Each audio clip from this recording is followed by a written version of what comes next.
किया गया था। विश्व युद्ध अनाथ दिवस हर साल 6 जनवरी को विश्व युद्ध अनाथ दिवस मनाया जाता है। इस दिवस का मुख्य उद्देश्य युद्ध और संघर्षों के कारण अपने माता पिता को खो चुके बच्चे युद्ध अनाथों की समस्याओं और उनके कल्याण के बारे में जागरूकता बढ़ाना है। यह उन बच्चों के अधिकारों, शिक्षा और मनोवैज्ञानिक सहायता की आवश्यकता पर जोर देता है। झारखंड उच्च न्यायालय के नए मुख्य न्यायाधीश। केंद्र सरकार ने न्यायमूर्ति महेश शरण चंद्र सोनक को झारखंड उच्च न्यायालय का नया मुख्य न्यायाधीश नियुक्त करने की मंजूरी दी है।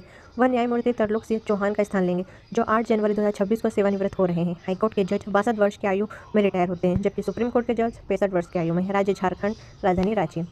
थैलेसीमिया एनीमिया के लिए पहली मौखिक गोली। अमेरिकी खाद्य एवं औषधि प्रशासन ने हाल ही में थैलेसीमिया एनीमिया के रोगियों के लिए पहली मौखिक गोली को मंजूरी दी है। यह बीटा थैलेसीमिया वाले वयस्क रोगियों के लिए पहला मौखिक उपचार विकल्प है। थैलेसीमिया एक वंशानुगत रक्त विकार है जिसमें शरीर में हीमोग्लोबिन का उत्पादन कम हो जाता है, जिससे गंभीर एनीमिया होता है। देश अमेरिका, राजधानी वाशिंगटन डीसी। अंगदान में तमिलनाडु प्रथम स्थान पर।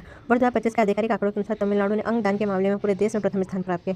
तमिलनाडु ने कुल 267 अंगदान दर्ज किए हैं। इस सूची में तेलंगाना 205 दान और कर्नाटक 198 दान तीसरे स्थान पर आए। तमिलनाडु का मजबूत स्वास्थ्य ढांचा और जागरूकता अभियान इस सफलता का मुख्य कारण है। राज्य तमिलनाडु, राजधानी चेन्नई।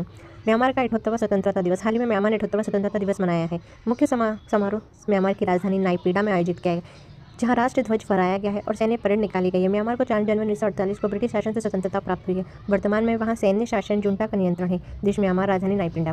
शब्दोत्सव साहित्यिक उत्सव 2026। साहित्यिक और सांस्कृतिक उत्सव शब्दोत्सव 2026 का नई दिल्ली के मेजर ध्यानचंद स्टेडियम में किया गया है। इस उत्सव का उद्घाटन दिल्ली के मुख्यमंत्री रेखा गुप्ता ने किया है। उत्सव की थीम भारत अभ्युदय थी, जिसका उद्देश्य भारत की सभ्यता, निरंतरता और आधुनिकता के बीच संतुलन को प्रदर्शित करना और युवाओं को अपनी परंपराओं से जोड़ना है। स्थान नई दिल्ली। डेल्सी रॉड्रिग्स वेनेजुएला की अंतरिम राष्ट्रपति।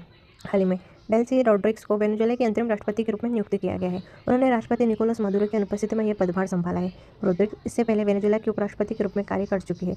उन्हें देश की सत्ता संरचना में एक प्रभावशाली नेता माना जाता है। देश वेनेजुएला, राजधानी काराकास। लद्दाख की पहली खेल नीति। केंद्र शासित प्रदेश लद्दाख ने अपनी पहली खेल नीति लॉन्च की है। इस नीति का उद्देश्य लद्दाख में खेलों के प्रति एक मजबूत संस्कृति विकसित करना है। इसमें उत्कृष्ट खिलाड़ियों के लिए सरकारी नौकरी में 4% आरक्षण, छात्रवृत्ति, नगद पुरस्कार और पदोन्नति में प्रावधान शामिल किए गए हैं। साथ ही एक लद्दाख स्पोर्ट्स काउंसिल की स्थापना का भी निर्णय किया गया है। केंद्र शासित प्रदेश लद्दाख, राजधानी लेह है।